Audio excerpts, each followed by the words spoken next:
Well, I'm actually pretty excited about this. If you've looked at any of these videos, first of all, God bless you for that. But you will have become aware of my love for the 2010 Mac Pros. Uh, and in fact, all the way back to that 2006 Mac Pro, the 1, that I have. Before that, though, came a real love for the Mac Mini. I've had Mac Minis, I think, back from when Mac Minis first started to come out. They're handy little machines. If you've got keyboard, monitor, mouse all ready to go, it's a very inexpensive way to get into the Mac ecosystem, as it's called now. It wasn't then.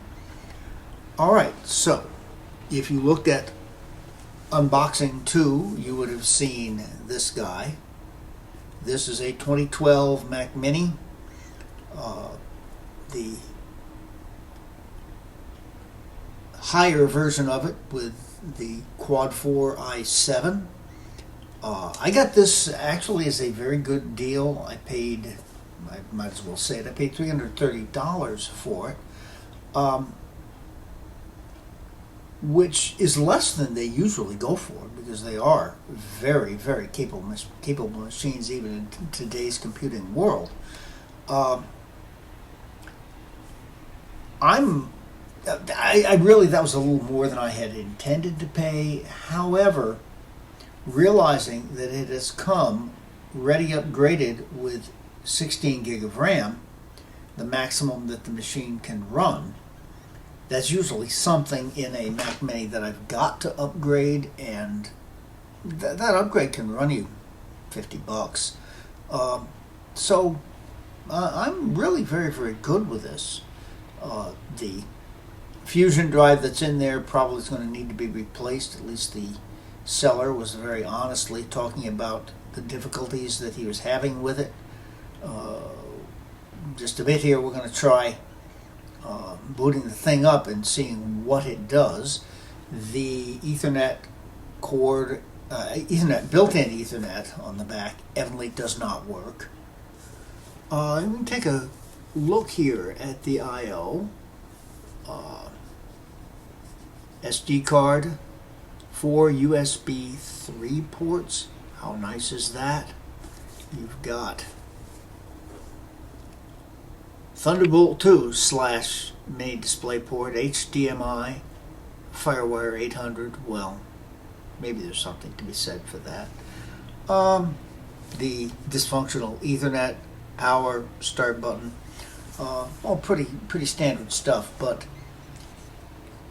that quad-core i7 certainly means a great deal. The 4 USB 3 ports. This was the first Mac Mini that came with USB 3. That means a great deal. So, this ought to be a very capable machine. Now, in just a bit here, we're going to try booting the thing up and seeing what it does, if anything. I will be upgrading to a 1 terabyte SSD and expecting it will put in an additional storage drive, probably another 1 terabyte SSD, so that there's plenty of storage, and I'm quite excited about this machine. So let's get on with seeing what happens when we try to start it up.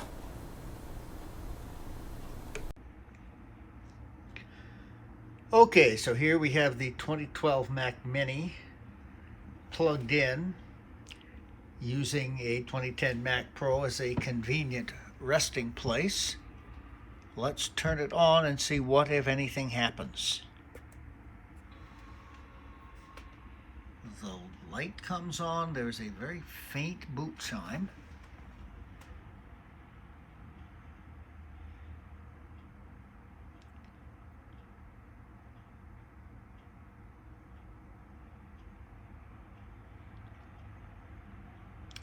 We are not seeing anything.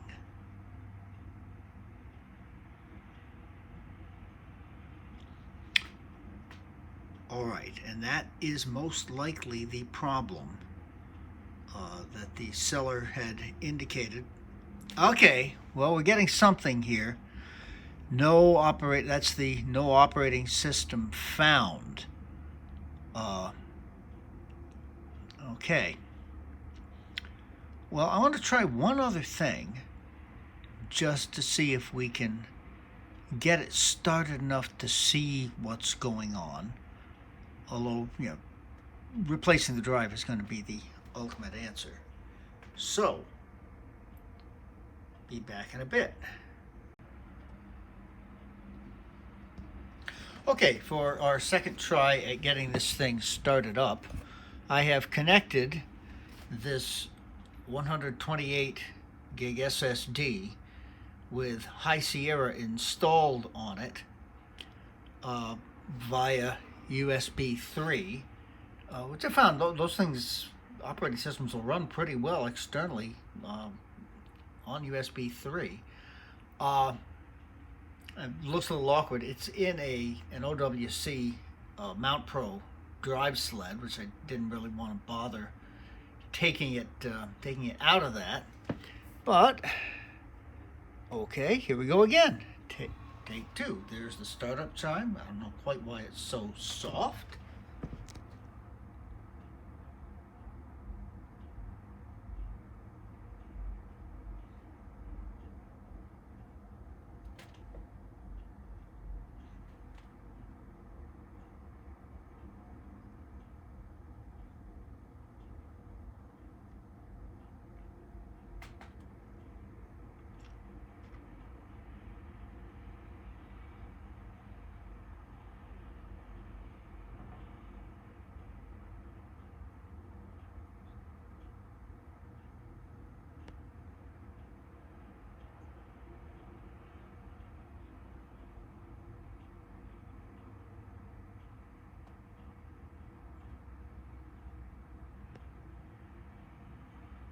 Okay.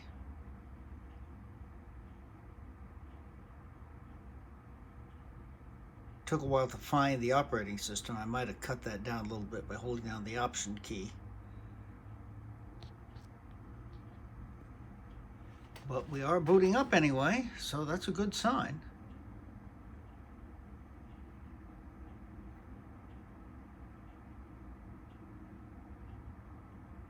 I'll need to put in the password.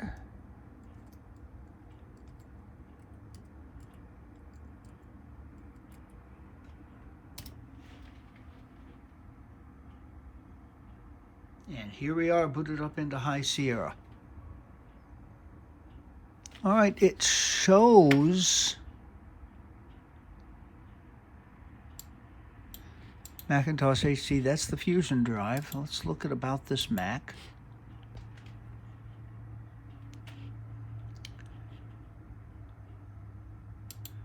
We'll deal with that later. Okay. We'll deal with that later. All right.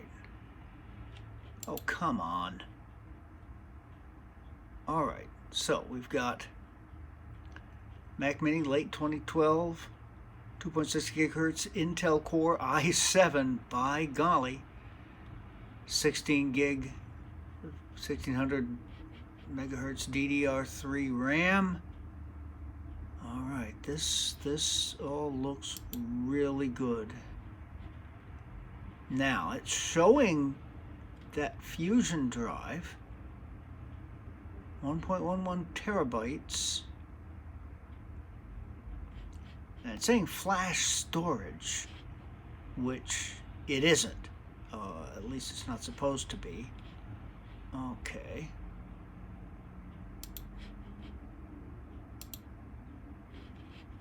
Now the system report.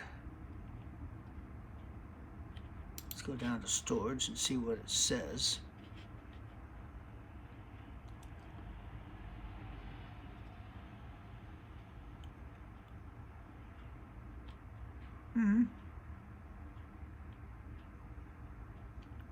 Not telling us much. Okay, at any rate, we do know that the machine itself runs and runs fine. We also know that the 16 gigabytes of RAM are in there, and that's being addressed perfectly well. It's displaying.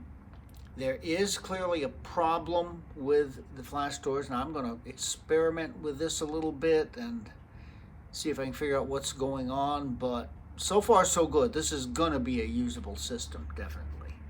Okay, so I'll be back with you in a split second. It may be a couple days before I get back to this again, but interesting stuff nonetheless. All right, what you see before you is the late 2012 6,2 Mac Mini. We just discovered, of course, that this Mac Mini had no operating system, so booting it off the external SSD did get it running. What I did not show was a little testing I did afterwards on that machine, in which I found that, yes, the Ethernet connection is dead. So if I were going to use Ethernet, I would in fact have to use that adapter that the seller so kindly included. I also ran DriveDX on it and found that, yes, the Fusion drive, which was an option, it came standard with a 1 terabyte hard drive, but you could, as an option, get a 1 terabyte Fusion drive. That Fusion drive has in fact already failed. So we are going to have to perform surgery. Fortunately, I am skilled in that. All right, twisting the back cover so that the white dot on the cover lines up with the white dot on the case. And then it comes off and we can set that to the side.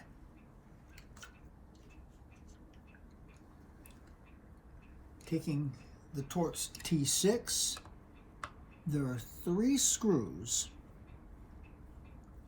which hold the fan assembly.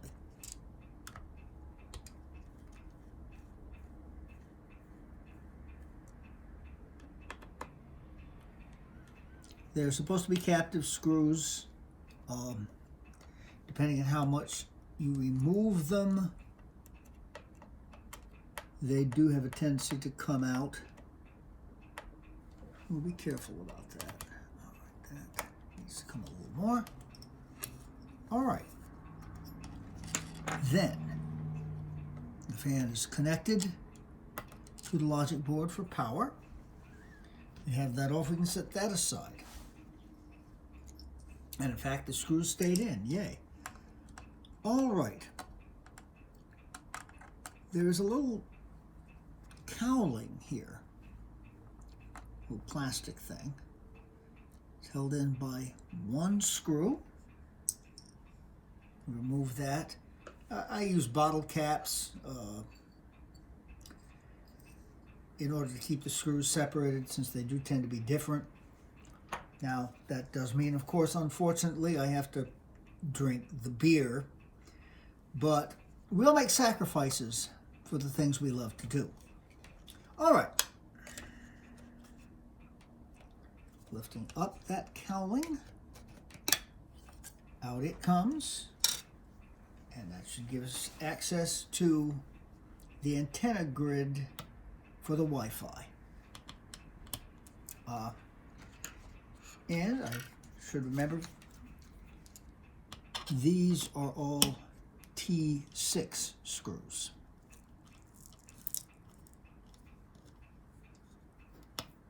Some dust in here, but I'm thinking that these have probably never been removed. I think the only time the back cover was open was most likely to put in the 16 gig of RAM. These originally came stock with 4 gig. However, very, very easy to upgrade. Okay.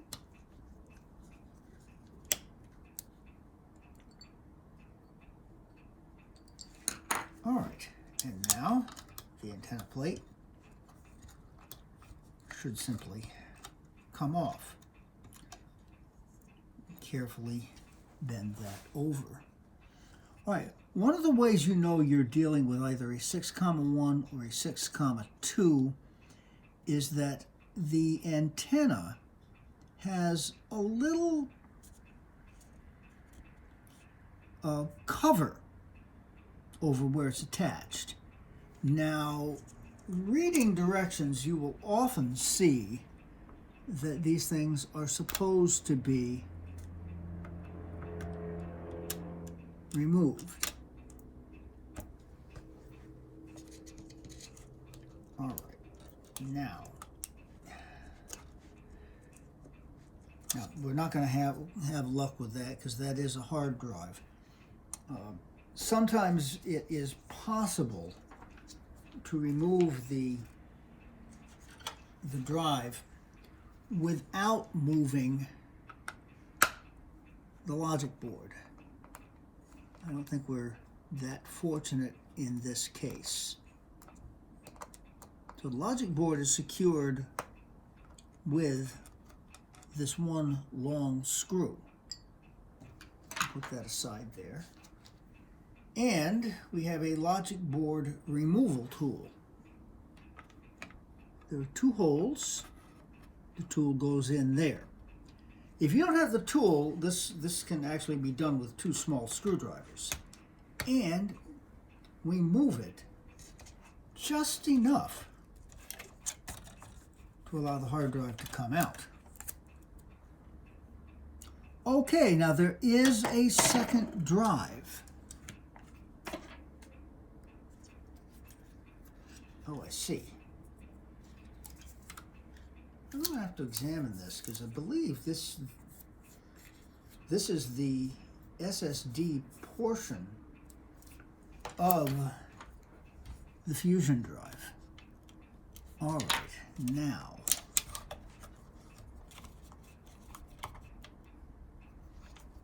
this thing can be a little more awkward. We may need to pull that out a little bit more.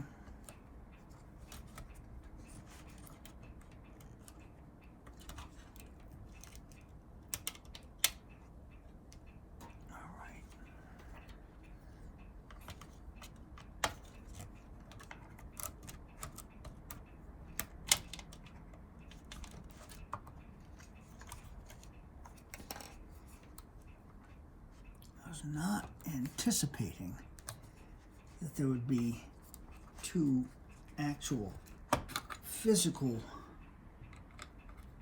drives in there. Okay, so we have a little more room, but it is awfully tight.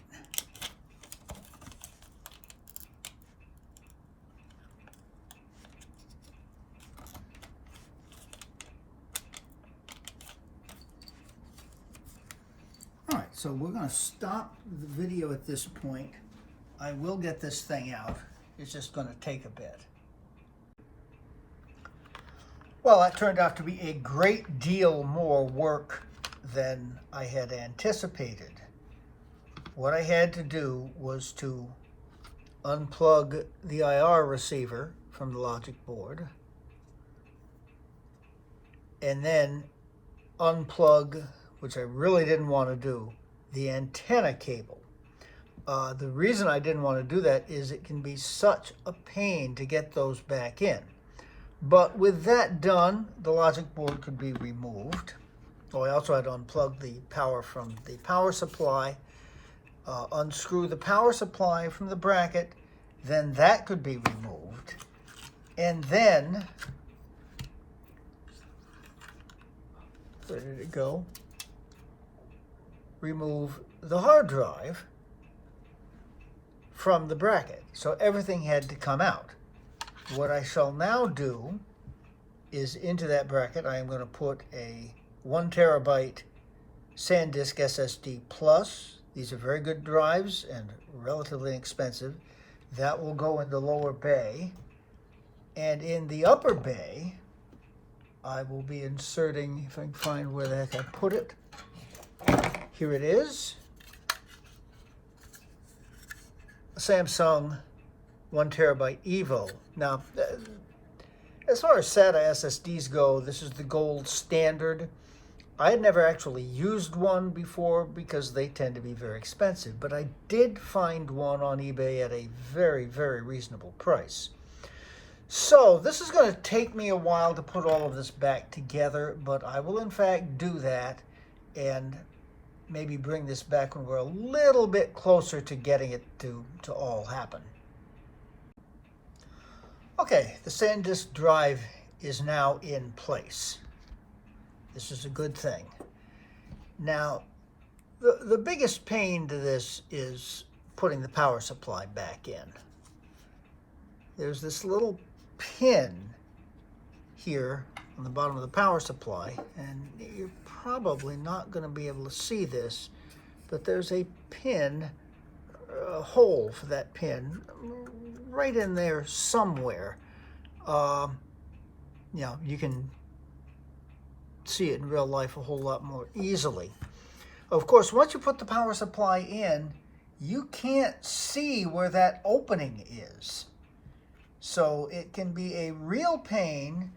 I tend to try very hard not to use bad language, but you never know when things get frustrating. So again, I will stop the video at this point while I take the time to get that done.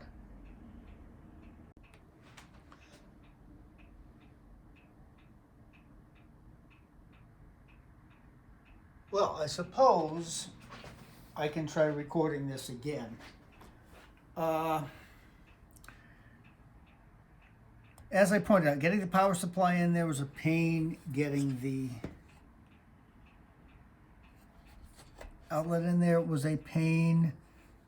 Plugging in the Wi-Fi antenna is a huge pain. Once you've done all of this, there's a tip here. It is often very difficult to get these holes to line up with the case.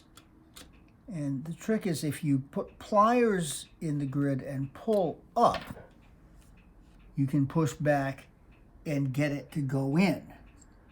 All right. And if we are lucky,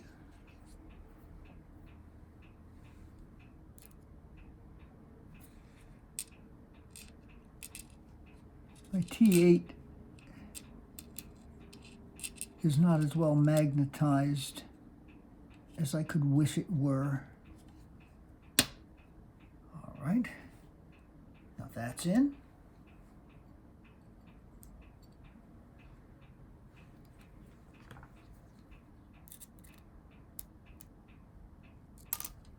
Oops.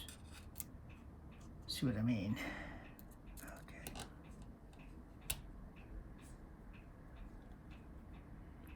And there, that's secured. All right. Now, it is sometimes necessary to use a screwdriver just to, I think that's pretty well lined up, at least here. Because these screws here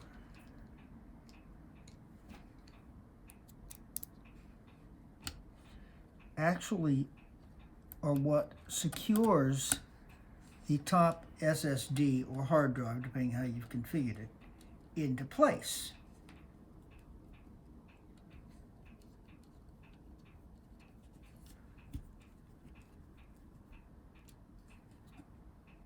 Okay. And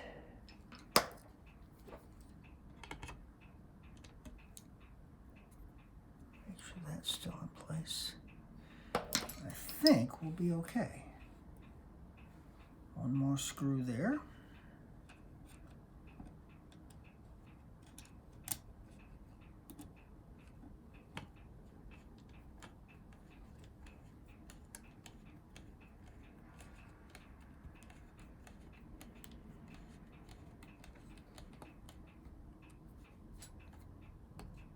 Those seem steady.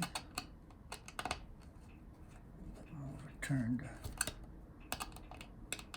I don't want that SSD coming loose. that one's tight.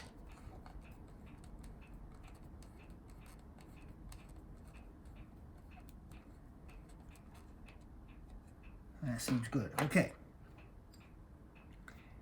And now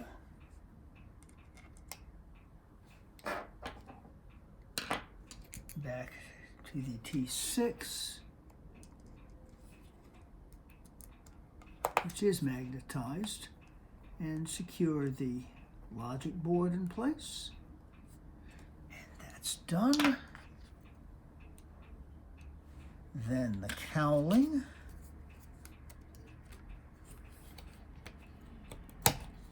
Slide that back in. Now, this was a bit of a pain, but as long as the T6 retains its magnetization, you should be okay. What makes it a pain is that the hole for the screw is slightly obscured by the case itself. There we go. So it's got to get in past this lip of the case here. But that's in and secure.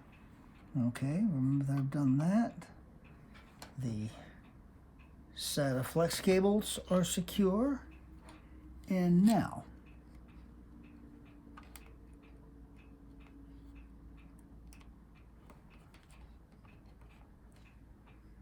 the fan is plugged back into the logic board.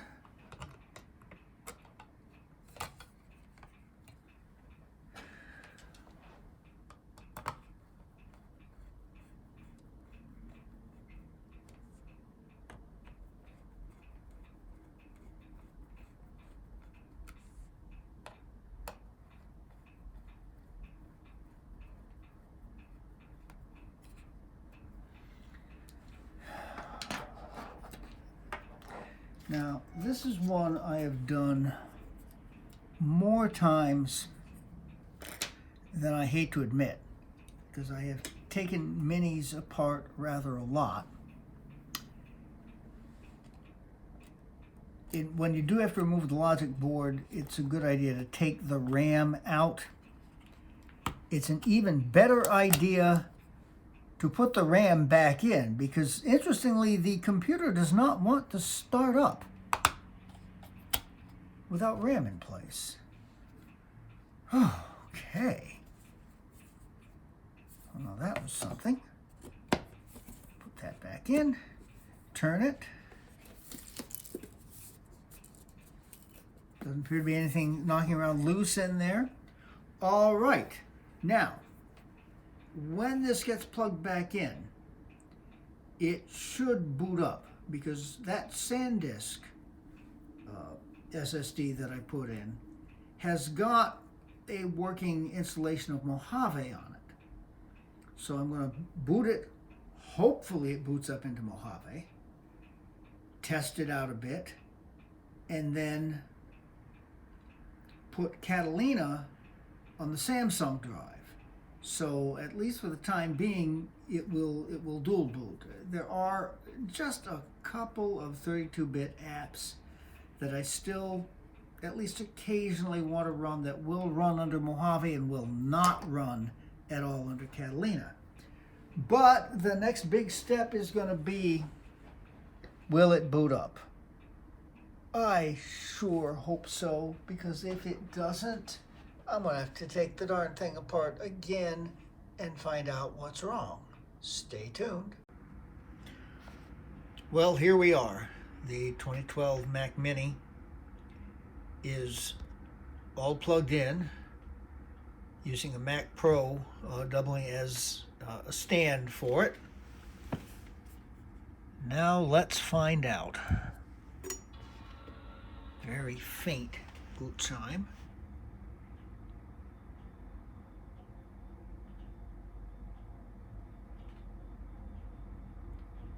Is it going to start up?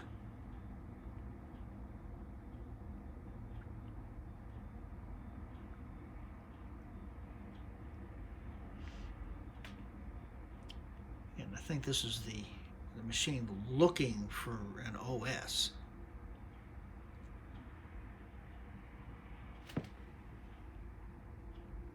Ah! Yep, and once the Apple logo comes up, it's booting pretty quickly. And there we are. Well, at this point, I think I'm going to end this part of it, and we will go to an actual screen recording to see some of the information about this machine and where we're going to go from here. Mojave Desktop. It is very successful. All right, we'll look at About This Mac. Late 2012. All right, let's look at System Report. Model identifier Mac Mini 6,2. Intel Core i7, 2.6 gigahertz. That's actually the top line processor available with the 4 cores. There's a 2.3 gigahertz 4 core i7 just below this. All right. What else can we look at? Bluetooth. Low energy supported. Oh, that's interesting. It says 6,1 here, but whatever. Bluetooth low energy supported, yes. Handoff supported, yes. Instant hotspot supported, yes. Alright. Ethernet cards. Yeah, something's wrong because there is a port on the back, of course. There's supposed to be gigabit Ethernet on here, but obviously there isn't. There is FireWire 800.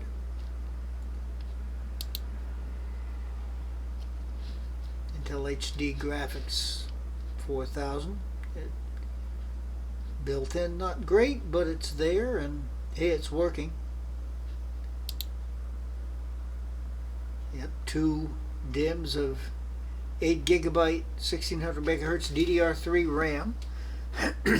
This is good.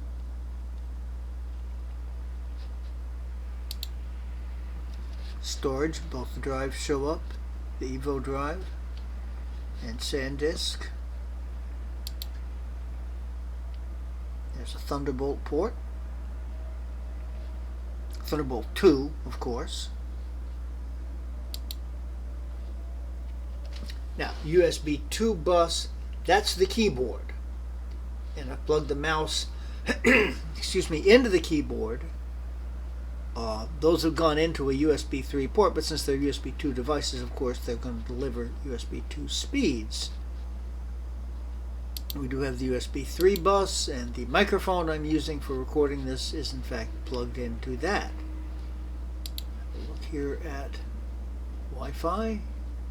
Takes a second to populate. Alright, the big things to look at: Wacom Wireless is supported.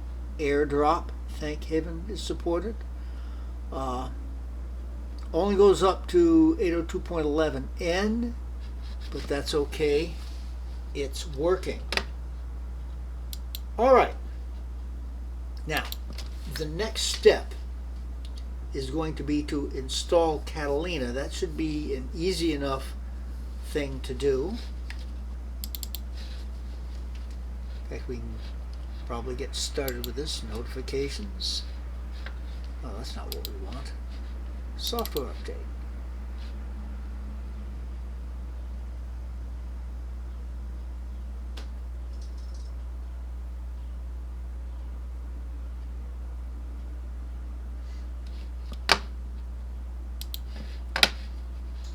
All right.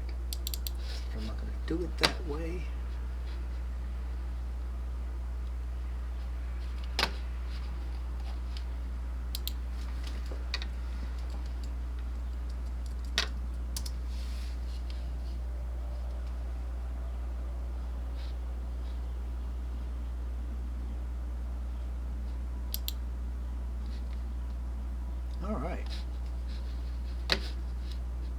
So we're going to download Catalina.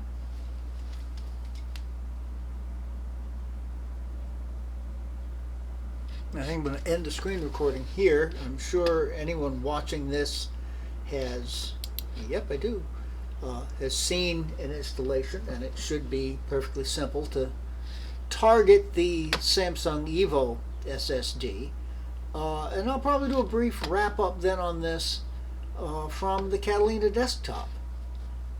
Stay tuned. And sure enough, here we are, the Catalina desktop. A very, very smooth installation, and the transfer of data. I transferred the data from the Mojave installation on the SanDisk, and that was really quick. So very, very, very smooth. This is going to be a real nice machine.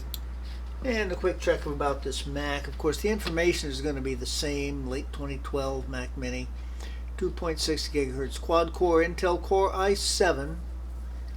Man, that's nice. This is going to be a sweet computer. Startup disk is the Samsung Evo, as we saw. Storage, we have the Samsung, we have the SanDisk. Memory, of course, still reading the 16 gig. Everything other than that Ethernet, everything appears to be working absolutely fine.